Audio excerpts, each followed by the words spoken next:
আসসালামু আলাইকুম, welcome back to my channel. আশা করি কাছে দূরে যেখান থেকে আমার ব্লগটি দেখছেন সবাই অনেক বেশি ভালো আছেন।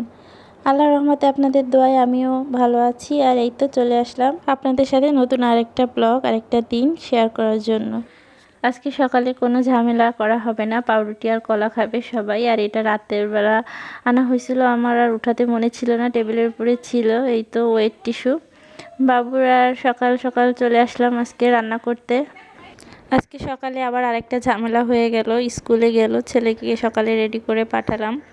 তারপর কিছুক্ষণ পরে ফোন আসলো যে ছেলের শরীরটা ভালো না, যাতে এসে নিয়ে যাই। তারপরে গেলাম, ছেলেকে যে স্কুল থেকে নিয়ে আসলাম।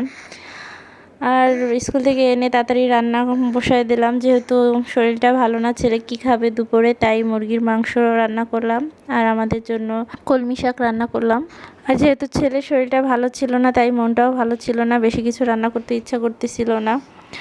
আসলে কি, শরীরটা খারাপ বলতে গরমের মধ্যে ও একটু লাফালাফি বেশি করে, স্কুলে যে দুষ্টুমি করে, এর কারণেই আসলে অনেক প্রচুর পরিমাণ ঘামছে, ঘেমে মাথা টাথা ঘুরাইছে, এরকম টাইপের শরীরটা খারাপ হয়েছে, আর কিছু না। আর বাচ্চারা তো এত দুষ্টুমি করে, আর প্রচণ্ড গরমও পড়ছে। আর এই তো আপনাদের সাথে কথা বলতে বলতে মুরগির মাংসটাও আমি এদিকে আদা রসুন দিয়ে ভালো করে একটু কষায় নিব। আর আসলে হয় কি, মন ভালো না থাকলে না কোনো কিছুই ভালো লাগে না।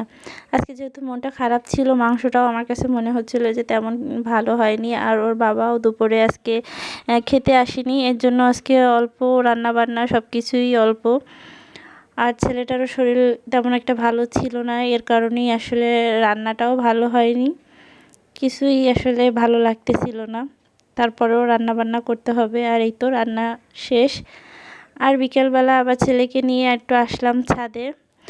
আর সে এখন ছাদে আসলে তো তার দুষ্টুমির একেবারে শেষ থাকে না। তাকে নিয়ে এখন কোথাও যাওয়াটাও একটা ঝামেলা। আসলে সারাক্ষণ চোখে চোখে রাখতে হয়, দেখা যায় কি এখানে পড়ে যাচ্ছে, সেখানে পড়ে যাচ্ছে, ব্যথা পাচ্ছে, কান্না করতেছে, আর প্রচণ্ড দুষ্টুমি করে।